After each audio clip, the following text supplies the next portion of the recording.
Hello students, आज हम इस वीडियो में करने जा रहे हैं कक्षा 10 की क्षितिज भाग 2 का लास्ट चैप्टर। ठीक है, चैप्टर है हमारा संस्कृति। इसके राइटर है भंदत आनंद कौशल्यायन। ठीक है, तो इनका जन्म कब हुआ था? 1905 में पंजाब के अम्बाला जिले के गांव क्या था? सोहाना गांव में हुआ था। उनके बचपन का नाम था हरनाम दास।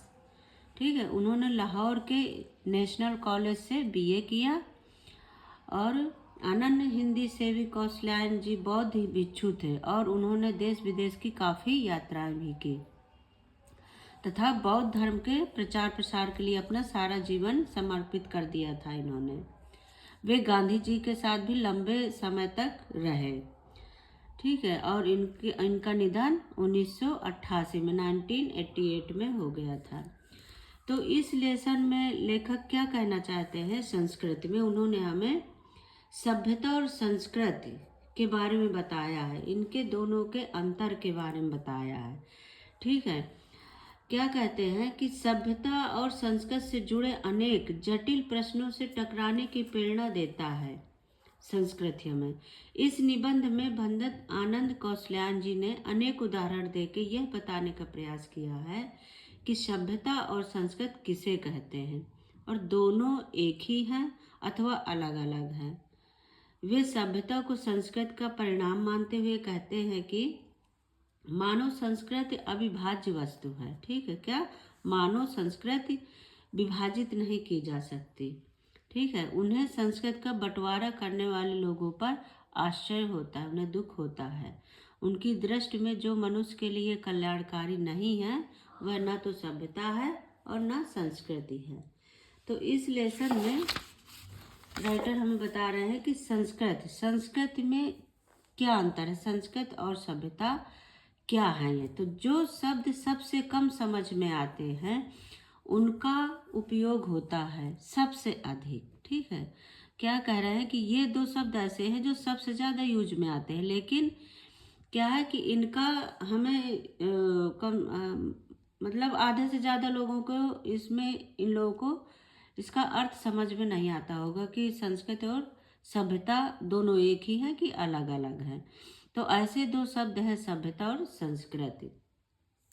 इन दो शब्दों के साथ अनेक विशेषण लग जाते हैं। अब अगर इन दो शब्दों के साथ और भी कुछ विशेषण लगा दिए जाएं तो फिर उनका तो बिल्कुल ही मतलब समझ में नहीं आता। जैसे भौतिक सभ्यता और आध्यात्मिक सभ्यता, तब तो दोनों शब्दों का जो थोड़ा बहुत अर्थ समझ में आया भी था वो भी गलत सलत हो जाता है। ठीक है, भौतिक सभ्यता और आध्यात्मिक सभ्यता। भौतिक सभ्यता क्या है? जो ये हमारी दिनचर्या में हमारी सुख सुविधाएं हैं, जैसे अच्छे अच्छे कपड़े, अच्छा भोजन, गाड़ी, बाइक, ये सब ये क्या है? बाहरी चीज़ें जो है वो हमारा भौतिक सभ्यता होता है। और आध्यात्मिक सभ्यता क्या है? जो भगवान से जुड़े हुए हैं और भगवान के प्रति हमारी पूजा पाठ, धार्मिक कार्य, ये सब आध्यात्मिक सभ्यता में आते हैं। ठीक है, तब तो दोनों का जो थोड़ा बहुत अर्थ समझ में आता है वो भी गलत सलत हो जाता है। किसका?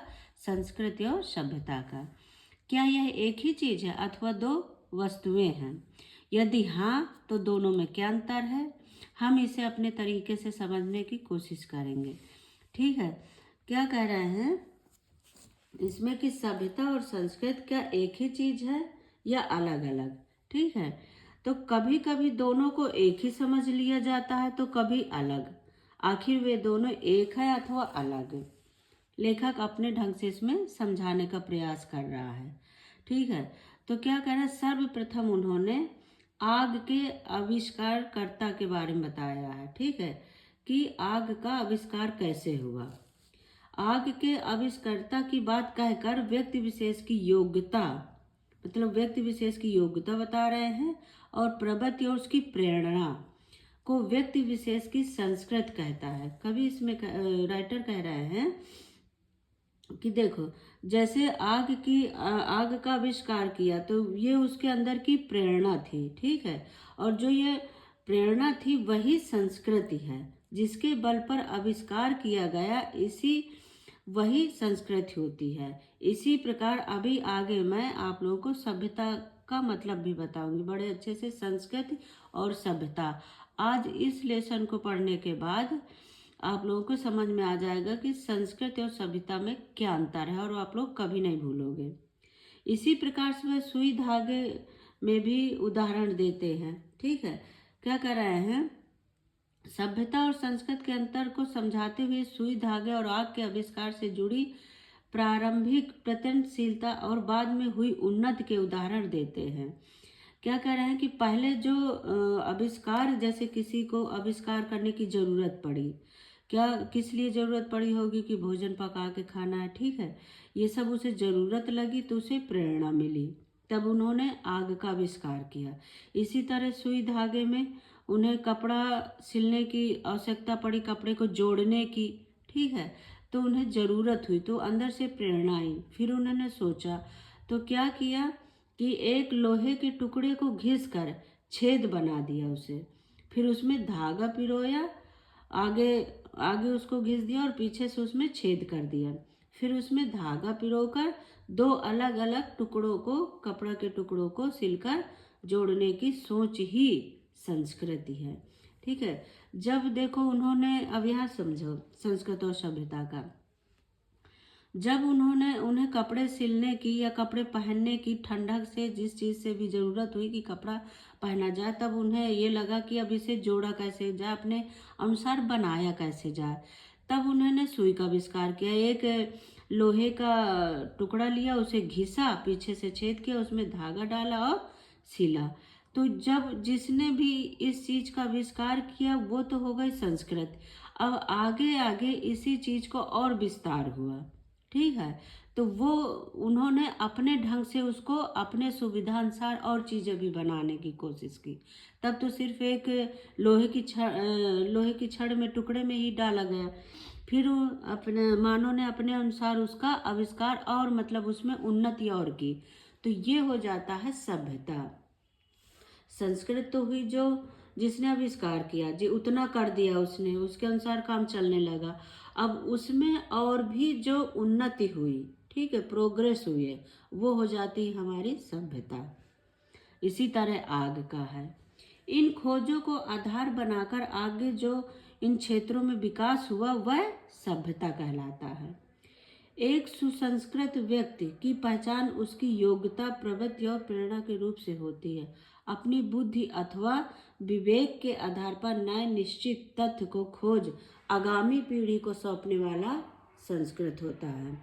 कहने का मतलब है इसमें सॉरी, कि अपनी बुद्धि और विवेक के आधार पर उन्होंने अपने ज़रूरत है, अपनी बुद्धि और ज़रूरत के हिसाब से प्रेरणा आया, ठीक है, उन्होंने खोज किया।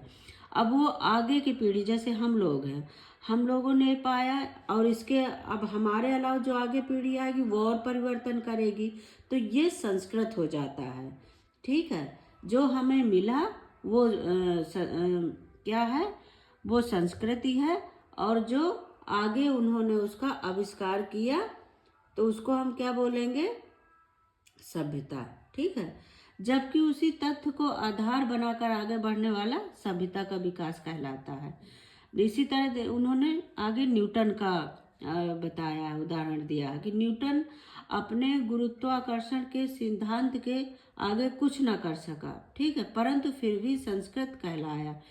क्या हुआ, न्यूटन ने जो आविष्कार किया गुरुत्वाकर्षण का, तो उन्होंने उतना किया, ठीक है, लेकिन जो उसके आगे आज उसकी मतलब उसमें प्रोग्रेस हुए, चीज़ें और भी जोड़ी गई, वो तो न्यूटन को भी नहीं पता होगा, लेकिन आविष्कार तो न्यूटन ने किया था, तो वो संस्कृत कहलाई। और उसमें जो हमने जोड़े और, ठीक है, और जो प्रोग्रेस जोड़े, सुविधाएं जोड़ी, वो हमारा सभ्यता कहलाया। जबकि इस सिद्धांत से अन्य ऐसे तथ्यों को जिन्हें न्यूटन भी नहीं जानता होगा जोड़ने वाले लोग सभ्यता में आते हैं। ठीक है, लेखक के अनुसार भौतिक आवश्यकताओं की पूर्ति हेतु खोजें सुई, धागे और आग के आविष्कार करते तथा संस्कृत होने या बनने का आधार नहीं बनते, बल्कि मनुष्य में सदा बसने वाली सहज चेतना भी इसकी उत्पत्ति या बनने का कारण बनी है। क्या कह रहा है यहाँ पे लेखक कि जो ये आग का आविष्कार, सुई धागे का आविष्कार, ये सब मतलब उन्होंने संस्कृत बनने के लिए सब नहीं किया। उसमें क्या है, मनुष्य वो अपने लिए वो नहीं कर गए कि हम फेमस हो जाएंगे, ये संस्कृति कहलाएंगे, नहीं, उन्होंने अपने लिए न करके और भी आगे जो और पूरी दुनिया आगे जो आ रहे हैं सबकी सुविधा के लिए उन्होंने ये किया, इसकी उत्पत्ति की, उसकी ज़रूरत के हिसाब से उन्होंने इसको बनाया।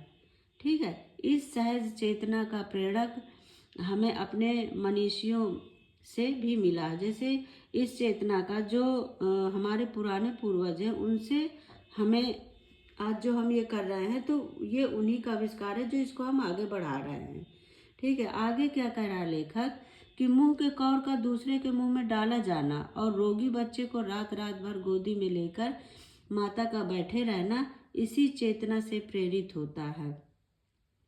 अब यहाँ क्या कह रहा है कि मान लो कोई एक भूखा व्यक्ति है और वो खाना खा रहा है और दूसरा भी सामने कोई भूखा है, तो क्या कह रहा है, उसको अंदर से प्रेरणा आती है कि मैं भूखा हूँ, उसी तरह यह भी भूखा, तो वो अगर 2 कौर खा रहा है तो 2 कौर उसको दे दिया उसने, तो ये क्या है, उसके अंदर की प्रेरणा है।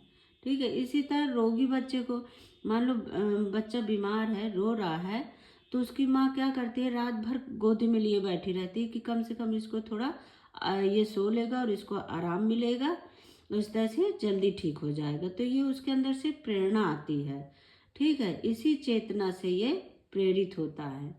2500 वर्ष पूर्व बुद्ध का मनुष्य को तृष्णा से मुक्ति के लिए उपायों को खोजने में गृह त्याग कर कठोर तपस्या किया था। 2500 वर्ष पूर्व पहले भी क्या हुआ कि बुद्ध जो महात्मा बुद्ध थे, इन्होंने अपना गृह त्याग करके कठोर तपस्या किया था। ठीक है, किस लिए, ये कि वो मतलब तृष्णा से मुक्ति के लिए खोजा था इन्होंने उपाय कि ये सब त्याग कर आगे हम तपस्वी बनने के लिए। कार्ल मार्क्स का मजदूरों के सुखद जीवन के सपने देखने के लिए अपने जीवन को दुखपूर्ण बिता देना। कार्ल मार्क्स था वो मजदूरों के सुखद जीवन के लिए उन्होंने अपने जीवन को दुखपूर्ण बिता दिया था, लेकिन क्या हुआ, उन्होंने मजदूरों का जीवन सुखमय बना दिया था।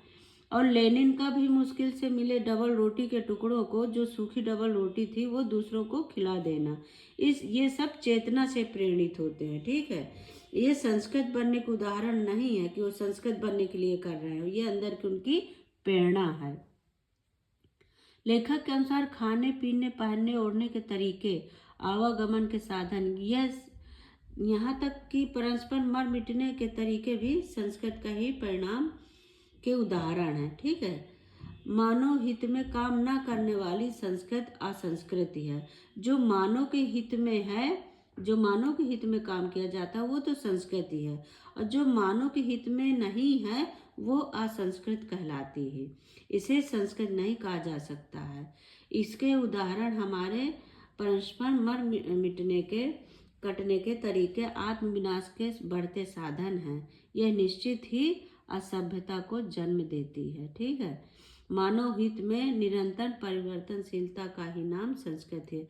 देखिए, मानव जीवन में मतलब ये परिवर्तन चलता ही रहता है। आज हमने कुछ किया, हमारी आगे आने वाली पीढ़ी इससे आगे करेगी, तो ये सब परिवर्तन चलता रहता है। तो संस्कृति परिवर्तन होता है, पर सभ्यता परिवर्तन नहीं होती। संस्कृति बुद्धि और विवेक से बना एक ऐसा नया तथ्य है जिनकी कभी दल बांधकर रक्षा करने की जरूरत नहीं पड़ती। संस्कृति का कल्याणकारी अंश अकल्याणकारी की तुलना में सदा श्रेष्ठ और स्थायी रहेगा। ठीक है, संस्कृति हमेशा श्रेष्ठ रहती है। इसी अर्थ में यह अविभाजित अर्थात अखंड भी है। संस्कृति न तो उसको विभाजित किया जा सकता है और ना ही वो अखंड है। तो यहाँ पर ये लेसन हमारा समाप्त होता है। आई होप आप लोगों को सभ्यता और संस्कृति का दोनों में डिफरेंस पता चल गया होगा कि ये दोनों में क्या अंतर है। ठीक है, संस्कृति क्या होती है, जिन्होंने जो आविष्कार किया वो संस्कृति है, और सभ्यता क्या है, जो उसको आगे बढ़ाता जाता है वो सभ्यता है। जो आगे बढ़ा के उसमें परिवर्तन करते हैं अपने अनुसार, अपने सुविधा के अनुसार आगे उसे बढ़ाते हैं, वो सभ्यता है। ठीक है, तो ये आप लोगों को आज समझ में आ गया होगा, और बड़े अच्छे से आप इसके क्वेश्चन आंसर भी कर पाएंगे। अगर लेसन ध्यान से पढ़ा तो क्वेश्चन आंसर आराम से हो जाएंगे। और अब ठीक है बच्चों, थैंक यू, बाय बाय। और लाइक सब्सक्राइब करते रहें, अपने फ्रेंडों को भी भेजें। बाय बाय बच्चों।